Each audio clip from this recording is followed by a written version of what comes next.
Hi everyone, I'm going to be working on the first part of the futurist sculpture. This video is going to end with painting this sculpture. So there's going to be basically parts: making the sculpture and then painting the sculpture. So just to briefly go over some of the requirements for the project, that you understand that in 2D artwork and 3D artwork, there are some elements that are correlating. So for instance, in a 2D work of art, shape, there's always shape in a 2D work of art. Its counterpart in 3D artwork is form. And that is requirement number one for this project, that you have form in your sculpture, which is kind of hard not to have. And this is an example of shape right here, the top of this little drawing I did of a stool that you sit on, a chair. The top part is a shape, right? It's got a side, it's got a top, it's got depth. It's a shape. Also, negative shape in a drawing. This area between the legs of the stool is considered the negative space right here. So this is the negative space, and negative space's counterpart part in three-dimensional works of art are called hollows. So that is the second requirement, that you have a hollow in your sculpture. Uh, Also, closed lines. Closed lines are the lines that go around a shape. So for instance, this would be the closed line to this shape. So the closed line in a 3D sculpture is called edges. You need to have edges, and that's requirement number 3. So I'll show you how to do that. And the last thing you need in a 2D drawing is a line. So for instance, if I take this leg of this chair, the leg of the chair goes like this. So that's basically a line. And a line's partner in a three-dimensional artwork is called a ridge. And that's your requirement number 4. So your sculpture needs to have a form, hollows, edges, and ridges. And I'm going to show you right now how to do that. Okay, so I have a paper towel. I have some clay. This is clay that I made from flour, salt, and water, and the recipe is on, I got from YouTube, and I can send you that recipe if you need it. I have a paintbrush, I have a toothpick, I have some water, and I have some Elmer's glue. So those are the things that I'm going to use to make my sculpture. All right, so let's get started. The first thing you're going to do is you're going to do everything that I do, so that at the end your sculpture is has all the 4 requirements and can get a 100. So the first thing you're going to do is break your clay into about half, and then one of the halves you're going to roll into a ball, and then we're going to flatten it out so it's like a little bit of a hockey puck, right? Now my clay is a little on the wet side, so I have to be very careful that it doesn't kind of like bend and fall over. So here is my hockey puck, and the first thing I'm going to do is make edges, and I'll probably have to keep going in and make these edges because my clay is kind of on the wet side. But you can see that where the side of my hockey puck meets the top of my hockey puck, there's an edge there. There's a corner. There's like a 90-degree corner there on it. So I have my edges, and I can do that on both sides. And as I work on this sculpture, I'm probably going to lose these edges, and I'm probably going to have to put them back in. All right, so there's my edges. Next, I'm going to put in a hollow. So a hollow is like a negative space, right? So there's my hollow, and you can make your hollow really big, or you can make it really small. It's up to you. So I have my edges, and I have my hollow. Okay, next I'm going to create some forms. I'm going to take a little bit of clay, like maybe like a half of a marble size, from my what I have left. And from these little pieces, I'm going to make little cylinders that are going to stick out of my hockey puck here. So I'm going to just roll these to make them into little cylinders like this. And they're going to create the motion of dynamism in my sculpture, which is what every future sculpture has. So I have 4 of these little cylinders now, right? Like this. Now I'm going to attach them to the top of my hockey puck here, and I'm going to bend them so that they kind of look like they're swaying, and that's going to give us the idea of having motion. Now you can score your clay and then score where you're going to put one of your little cylinders, your little caterpillars, and score. I'm going to flatten out the end so it has a place to attach. Flatten that out, and I can score it with my toothpick so that it has a little bit of a rough surface, and then also score your clay at the top where it's going to attach. And you can use water with the air dry clay, but I'm going to use a little bit of Elmer's glue because I don't have the air dry clay. I'm using some flour clay.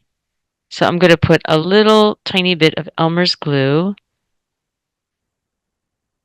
right on the area where this is going to attach, and I'm going to push it down.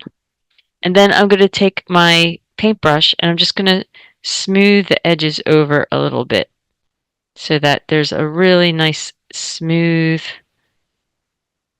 transition from the little caterpillar guy into my hockey puck thing. Now I'm going to do that to all 4. So I'm going to stop the video while I do that, and you can come back and see it when all 4 are attached. Okay, so I have all of my 4 little cylinders, my 4 caterpillars on my base, my hockey puck base, and I have kind of turned them over a little bit to make them look like they're like kind of swaying a little bit for the motion. So I have, right now, I have all the requirements. I have my edges around here. This is a form, so I have my form, my edges, I have my hollow.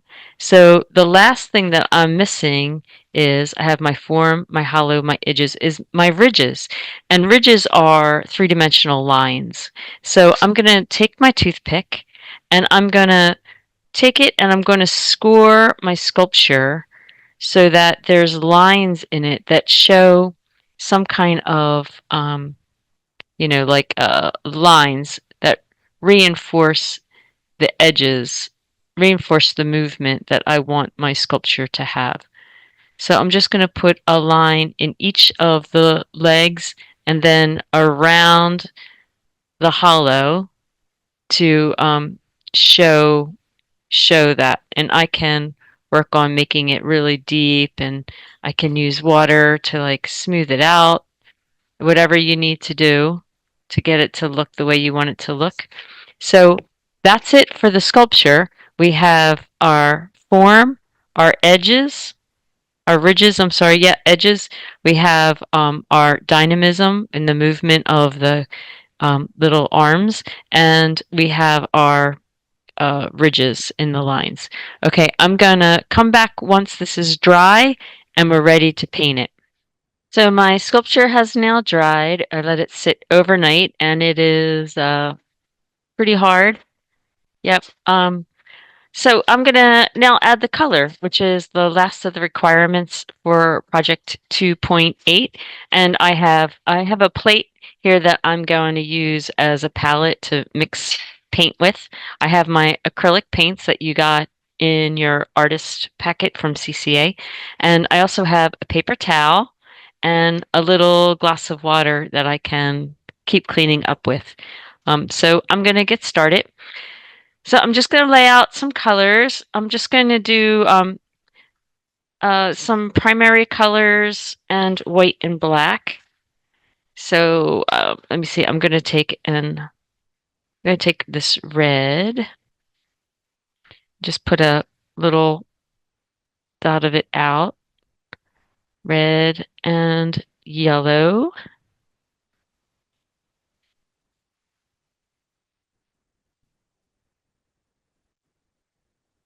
Oh, I'm running out of yellow. And some blue.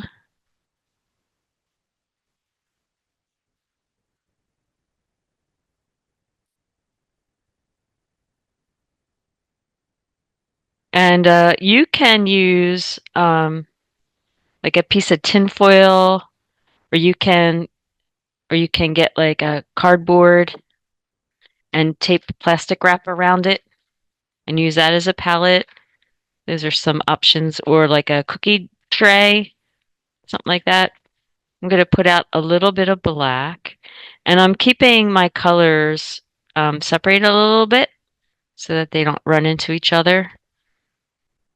And I'm also going to put in a little bit of white.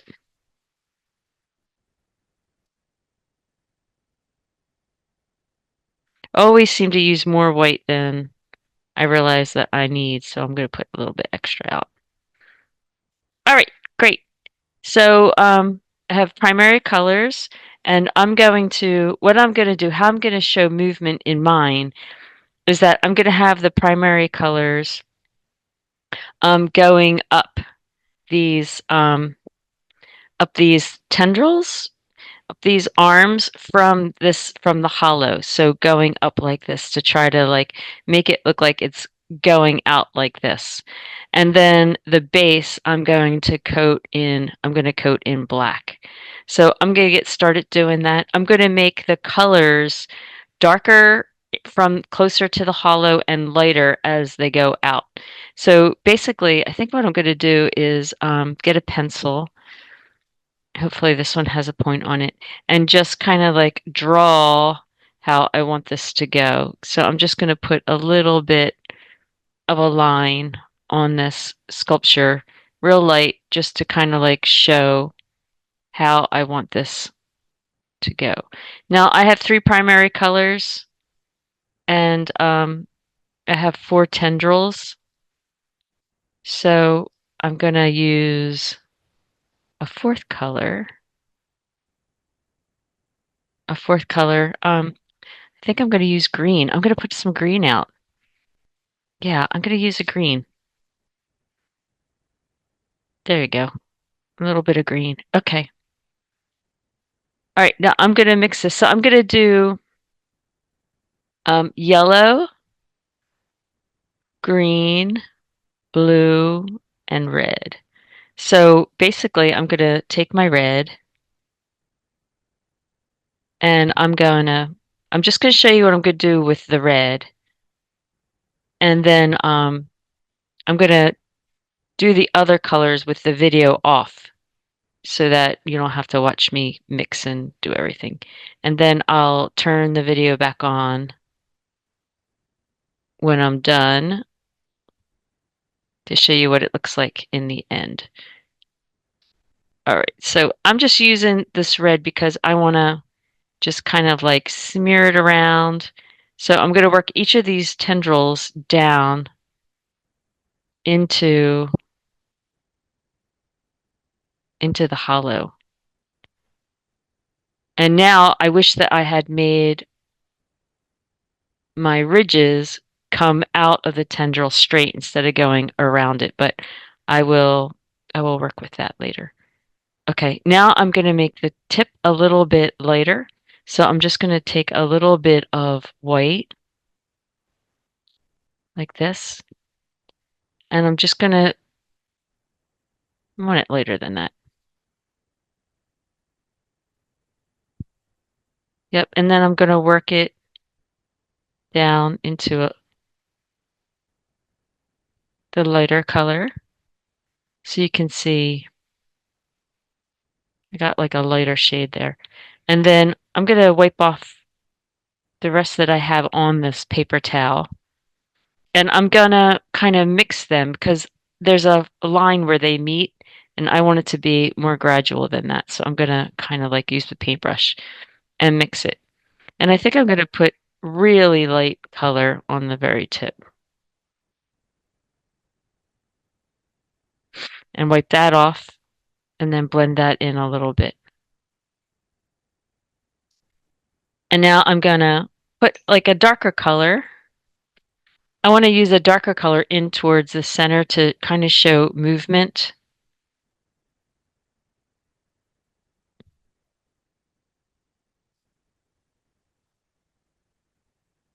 So that it's going from lighter to darker. Make sure that I get it in there.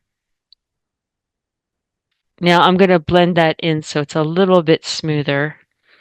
And you can do, there are many ways that you can show movement. You can use stripes, you can use gradation like I'm doing, right? So let me get a little bit more of that color into.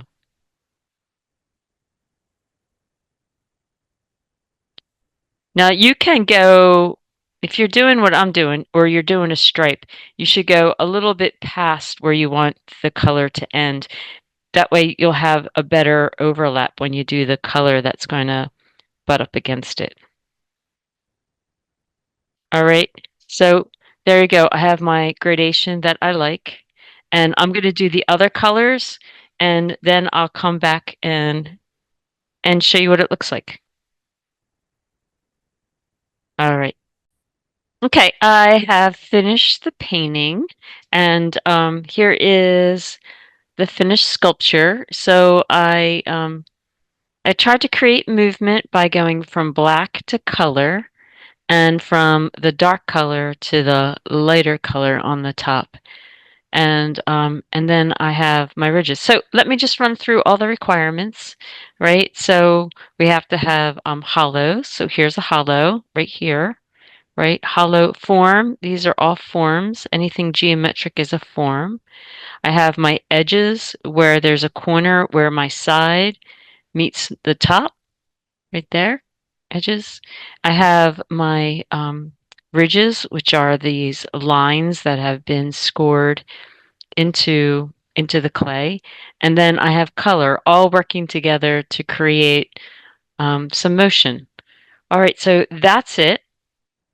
So there's a lot of ways to do this, but you can do everything that I did step by step and just hand a project that looks similar to this, and you will get full credit for the class. Don't forget to go into the lesson and complete the lesson questions. If you have any issues or any questions, please get in contact with me. I'm more than happy to help. Good luck and have fun.